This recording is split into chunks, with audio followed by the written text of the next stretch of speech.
These slithering creatures can live in the smallest corners of your home and the darkest places you don't dare visit. Well, not anymore, because today we're killing every single snake on Earth. How would this snake hunt begin? Would we have to invent a bioweapon to finish the job? And why would things get medieval? The time for war has come. Humanity has decided that the snake's reign of terror on our planet is over. But what are we up against? First, don't assume these animals will be easy to take down. These cannibalistic carnivores may not have ears but can sense sound waves through their skin to know what's around them. Don't think their poor eyesight will help you either.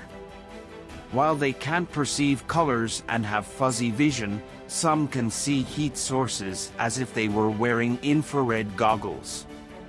See that flickering tongue? It can pick up odor particles from the air. And the muscles in that jaw can open wide and devour prey larger than them. That could be your fate if you fail. But if you did succeed on your mission, how could this bring back the most horrible disease ever?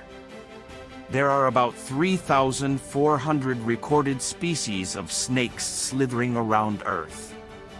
According to the World Health Organization, snake bites kill over 100,000 people every year. How are you going to take these numbers down to zero?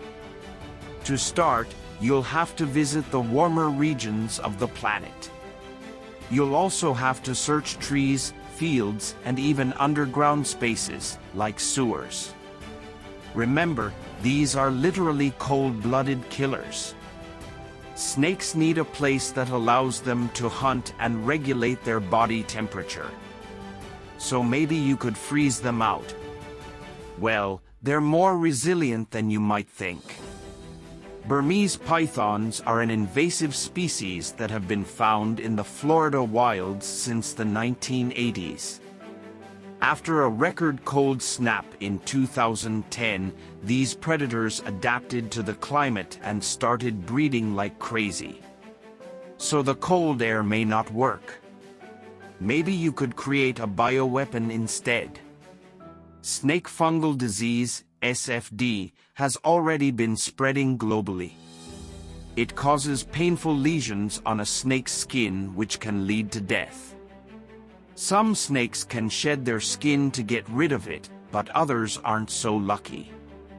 Once it infects one snake, it can easily spread to others nearby. If humans could distribute this fungus to every snake on the planet, we could wipe them all out quickly. So now these reptilian menaces are gone for good.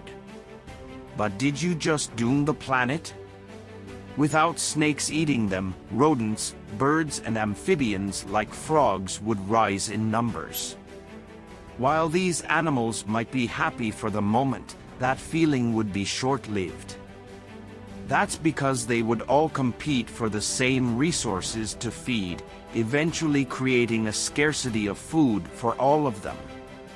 If you're farming, you'd have to deal with an increased rodent problem on your land. You'd have to use more pesticides to fight for your crops.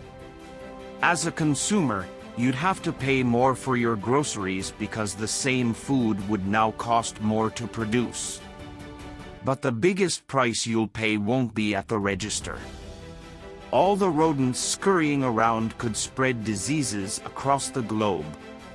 You might even see a resurgence of the bubonic plague. Yeah, the plague could come back, and in a big way. Snakes weren't on top of the food chain either. Boars, mongooses, and birds of prey like owls and eagles depend on snakes for their diet, just to name a few of the animals that would be trouble. If you killed every snake, many of these species would decline in numbers.